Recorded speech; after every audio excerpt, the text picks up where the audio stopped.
کا خاتمہ ہو چکا ہے، لہو لہو ہے، ہماری ماں بہنوں کی عزتیں خراب ہو رہی ہیں، ان کا ریپ کیا جا رہا ہے۔ میری آپ لوگوں سے گزارش ہے، احتجاج بہت ہو چکا، آخر کس چیز کا انتظار ہے؟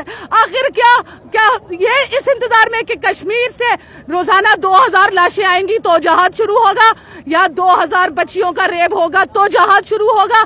نہیں، میں آپ سے التجا کرتی ہوں، جتنا ہو چکا بہت، یہ نسل کشی ہوگی، ختم ہو گیا ہے۔ آج جہاد نہیں ہوگا تو کب ہوگا؟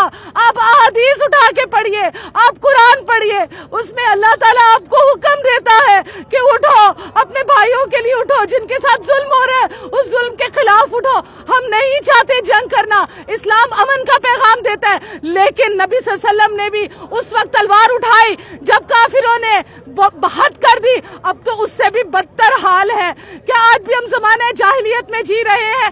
کیا ہمارے لیے قرآن ضابطۂ حیات نہیں؟ کیا ہمارے لیے حدیث نقش قدم نہیں زندگی گزارنے کا؟ پلیز، بہت ہو چکا، کوئی نہ کوئی حل نکالے۔ اور OIC یہ کچھ نہیں ہے، یہ ہمارے فیصلے نہیں کر سکتے۔ ہم کیا سوچتے ہیں یہود و نصارہ کشمیر کو آزاد کروائیں گے؟ کبھی بھی نہیں کروائیں گے۔ وہ ہمیشہ، یا آپ یہاں تک سوچ لیجئے، گلگت تک ان کی نظر ہے، ہمارے یہ سارے پہاڑی علاقوں پر ان کی نظر ہے کہ وہ بھی لے کر رہیں گے۔ وہ کہہ رہے ہیں ہم آزاد کشمیر بھی لے کر رہیں گے۔ آپ لوگ کیا اس چیز کا انتظار کر رہے ہیں کہ وہ یہاں پر آ جائے؟ کیا پاکستان اس چیز کا انتظار کر رہے ہیں کہ جب پاکستان پر بات آئے تو جہاد شروع ہو؟ کیوں؟ کشمیر ہمارے بھائی نہیں ہے؟ ہمیں جہاد شروع کرنا ہے، اور ان سے امیدیں ہٹا دیں کہ ہمارا فیصلہ امریکہ کرے گا، ہمارا فیصلہ فلاں کرے گا، ہمارا فیصلہ فلاں کرے گا۔ ہمارا فیصلہ ہمارے مجاہدین، ہمارے بھائی، ہمارے حکمران کریں گے۔